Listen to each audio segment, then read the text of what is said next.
याचा अर्थ नक्की जगाचा बाप आपल्या जागेवर जाऊन आला. त्यानं झोपटी उघडी पाहतो तर खरोखर या झोपटीमध्ये 2 आंजोळी मोहरा त्या ठिकाणी होता. आणि मग काय, मग खऱ्या अर्थानं सेना महाराजाच्या डोळ्याला 2-2 धारा लागल्या. आणि मग तसेच लढत लढत महाराज घराकडे गेले की देवा, अरे माझ्यासाठी तुला भाविकाचे काम देव अंगे करी, भाविकाचे काम देव अंगे करी, भाविकाचे काम देव अंगे करी, भाविकाचे काम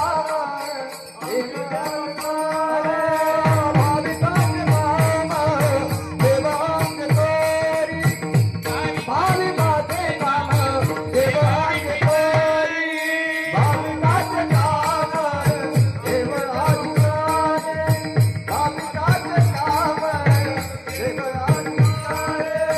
वाय धर्म घडी उचित दे, वाय धर्म घडी उचित दे, भाविकाचे काम देव अंगे करी, भाविकाचे काम देव अंगे करी. वाय धर्म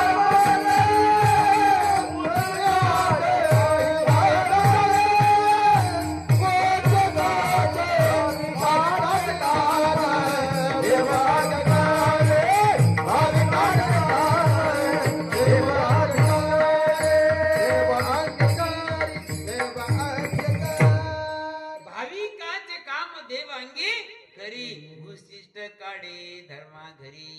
अहो, उच्छिष्ट काढण्याचं काम परमात्म्याने त्या ठिकाणी केलंय. काय केलंय की हा केलेल्या भक्ताचा आपल्या डोक्यावर काय आहे, कर्जाचा डोंगर आहे. भाव भक्तीची काय आहे, ती परतफेड आहे.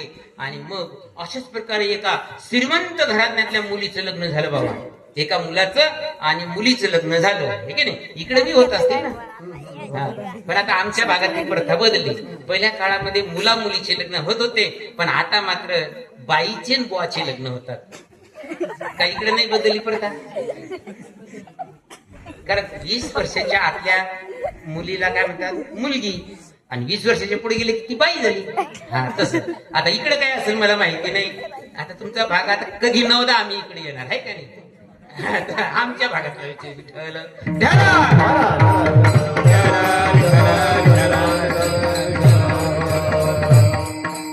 असो. गमतीचा विषय बाजूला ठेवू, जास्तीत जास्त चिंतन करण्याचा प्रयत्न या ठिकाणी करू.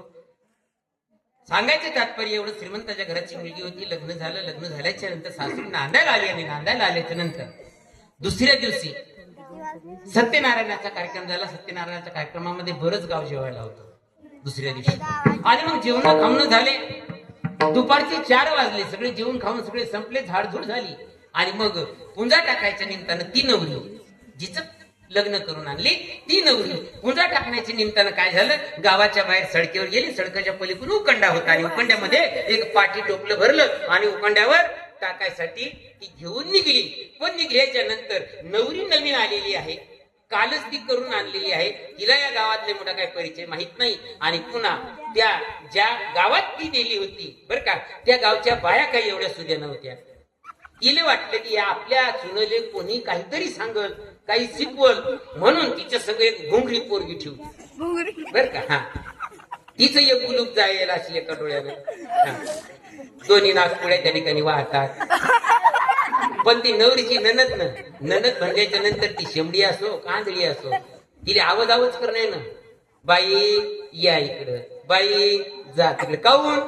ती ननद राहते म्हणून. आणि म्हणून ती आपली घुंगरी पोरगी दिली संग. आणि ती सखूबाई गेली कुठं, पुंजा टाकायला. पुंजा टाकायला गेल्याच्या नंतर तेवढ्या टायमामध्ये काय झालं, त्या रस्त्यानं एक दिंडी चालली होती. दिंडी चालली होती, रामकृष्ण हरी जय जय रामकृष्ण हरी राम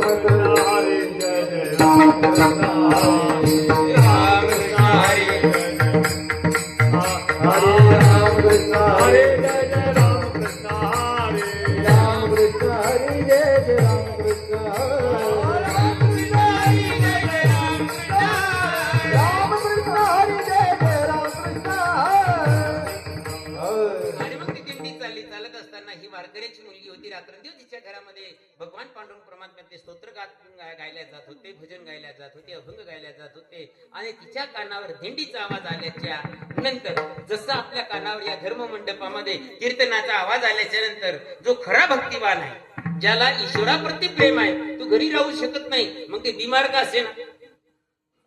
मी पाहिलं नाही इकडे यमुनाबाईला अजिबात चालता येत नाही, पण त्या लंगडत इथं आल्या. कशामुळं? ईश्वराप्रती प्रेम आहे, परमात्म्याबद्दल आवड आहे, त्याच्यामुळं माणूस या ठिकाणी येतो. आणि त्याला ते म्हणजे सांगायचं तात्पर्य, जो पुण्यवान आहे ना, हे पुण्य त्याला घरी राहू देत नाही आणि पाप त्याला इकडं येऊ देत नाही.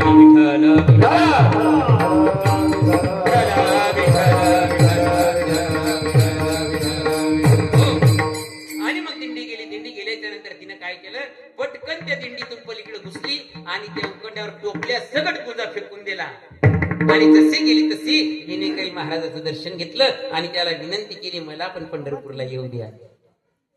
आता वारकरी म्हणल्याच्या नंतर, कोणी पंढरपूरला येऊ द्याच्या म्हणल्याच्या नंतर, इथं जर म्हणले की आम्हाला एसटीनं पंढरपूरला जायचंय आणि 50-100 रुपये पाहिजे, तर कोणी म्हणत 200 घेऊन जाय. आणि आले तेव्हा ते काहून की बाबा तू देवाला चालला, आणि इथं तर पैदल जायचं होतं, फुकट होतं. त्याच्यात का भिसीची थोडी दिंडी होती तेव्हा, आता आहे भिसीच्या, आता भिसीच्या आहेत, तेव्हा भिसी किसी काही नव्हती, है का नाही. मग अशा प्रकारे सखूबाईनं काही विचार केला नाही की आपलं 2 दिवस झाले लग्न झालं ना, आपण कालच नांदायला आलो आणि आज जर दिंडीत गेलो तर परवा काय होईल. कोणत्याच गोष्टीची परवा मात्र सखूबाईने पाहिली नाही. दिंडीत गेली पंढरपूरले, पण सखू पूजा टाकायला गेली ना अजून घरी आली नाही. गेली तर कुठे गेली? 1 तास झाला, 2 तास झाला, रात्रीचे 8 वाजत आले. 4 वाजता गेली सखू, 8 वाजत आले, सखू अजून आली नाही. आणि मग सासूबाईची तर तारांबळ जुळली बाई. संध्याकाळच्या पारी नवरा घरी आला. तिनं सांगितलं, बब्या अरे तुझी बायको 2 तास झाले गेली, पताच नाही, नुसतं पूजा टाकायला म्हणून गेली. संध्याकाळ झाली, लोक दिव्याबत्ती होते तेव्हा लोक म्हणे कंदिले लावा, इरी पा, आड पा, नदी पा. प्रत्येकाला वाटलं का पोरीने जीव दिला असेल, काय झालं असेल. जिकडं तिकडं ताळांबळ झाली. याचे का तोंड सुकून गेले, चिकट लोळ तोंड झाले, तोंडातून शब्द फुटे ना. अशी अवस्था सखूबाईच्या सासूची झाली, नवऱ्याची झाली, नेरा भायाची झाली. आणि मग 8 वाजता म्हातार हरिपाठाला जाय म्हातारा, आणि 8 वाजता म्हातारा हरिपाठ करून घरी आलं बाबा.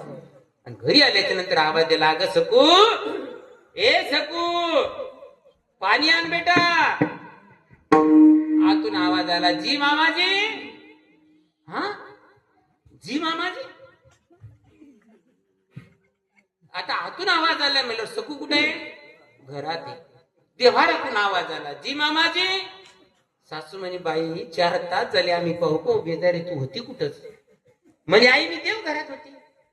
आणि आमच्या इकडे लग्न झालं की पद्धत आहे, पूर्ण काकडा, पूर्ण ज्ञानेश्वर महाराजांचा हरिपाठ, पूर्ण नानाज बाबांचा हरिपाठ, हा सगळा घेतल्याशिवाय आमच्या इकडची मुलगी अजिबात संसारातलं काम करत नाही.